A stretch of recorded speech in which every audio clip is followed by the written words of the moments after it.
Organic chemistry is the study of organic compounds, that is, the compounds of essentially carbon. More than 5 million organic compounds are known today. What makes carbon so special and unique that it forms so many compounds? Let's see. Carbon has 4 valence electrons, so it neither gains electrons nor loses electrons. Instead, it shares electrons. So in this case, carbon is sharing electrons with hydrogen. Each hydrogen atom is sharing 1 electron with carbon. So by doing this, each hydrogen has a duplet structure. And each carbon, in this case only 1 carbon, completes its octet. So there are 1, 2, 3, 4, 5, 6, 7, 8. So carbon now has 8 electrons. It's stable as it now satisfies the octet rule, and each hydrogen has a duplet structure. This bond, that is this bond containing 2 electrons, can also be represented by a single line. So this bond, that is the covalent bond, shows the sharing of electrons, and this shows that there are 2 electrons being shared between the 2 atoms. So whenever we show a bond, this means there are 2 electrons being shared by this bond. So another important property of carbon, because of which it forms millions of compounds, is catenation. This is a very special and unique property of carbon. This shows the self-linking property of carbon.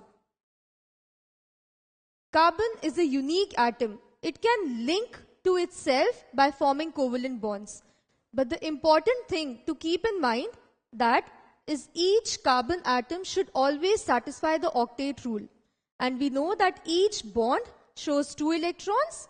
So we have to look for 4 covalent bonds in each case. So when you see this carbon is forming 4 covalent bonds, these atoms are not mentioned. They can be any atoms. So they can be filled later. In this case, you observe this carbon is forming 4 bonds, one with another carbon atom, and these atoms can be any atoms. Similarly, this carbon atom forms 1 covalent bond with this carbon atom, 1 covalent bond with this, and 2 spaces are empty. They can be occupied by any atom. Similarly for this carbon atom. So this important property of carbon, that is catenation, helps it to link to itself, and this is because of which it forms millions of compounds. So carbon can link itself in many ways. It links itself by forming chains. So in this case, carbon links to itself by forming a straight chain. In this case, it links to itself by forming a branched chain. So in this case, this carbon is joined to this carbon, so it kind of is forming a branch. So it can be a straight chain structure or a branched chain structure. Such structures are known as open chain structures.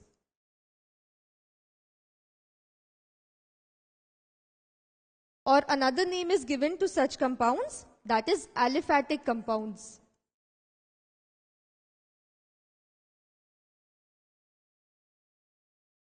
The organic compounds in which carbon atoms are linked to each other by forming straight chains or branched chains. Such compounds are known as open chain compounds or aliphatic compounds.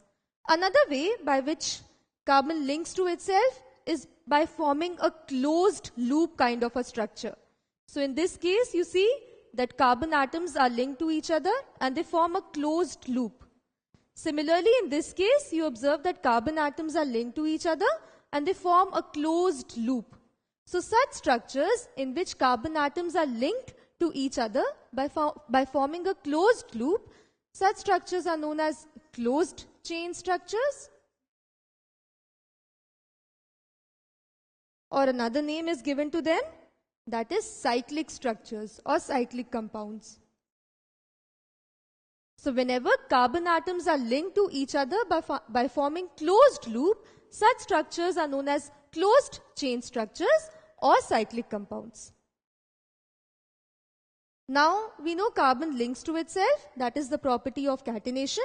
It can link to itself by forming a single covalent bond. In this case, carbon links to itself by forming a double covalent bond. In each case, carbon is forming 4 covalent bonds. So 1, 2, 3, 4. Similarly, this carbon forms 4 covalent bonds. Carbon can also link to itself by forming a triple bond. In this case, this carbon forms 1, 2, 3, 4 covalent bonds. Similarly, this carbon forms 4 covalent bonds. So in each case, to satisfy the octet rule, carbon forms 4 covalent bonds. It can link to itself either by a single bond, double bond, or a triple bond. Now, it's not necessary that it forms a double and triple bond with only carbon. It can form double bond with other elements as well. So in this case, it forms a double bond with oxygen atom. Also, it forms a triple bond with nitrogen atom. So it links to other elements also by forming double or triple bonds. What do you think is this compound? Is this compound an open chain or a closed chain compound? Well, we see in this case, carbon is linked to itself, that is, the carbon atoms are linked to themselves by forming a closed loop. So whenever we see a closed loop being formed, those kind of structures are closed chain compounds. So this is not an open chain compound, this is a closed chain compound, as we see a closed loop being formed. What kind of a compound is it? Is it an aliphatic or a cyclic compound? So in this case, we observe that carbon atoms are linked to themselves and they form a straight chain. That is, they are not forming a closed loop kind of a structure. They are linked to themselves in the form of a long straight chain. Such compounds are known as aliphatic or open chain compounds. So when carbon atoms are linked to themselves by forming long chains or branch chains, such compounds are known as aliphatic or open chain compounds. When carbon atoms are linked to themselves by forming closed loops, such compounds are known as cyclic compounds or closed chain compounds.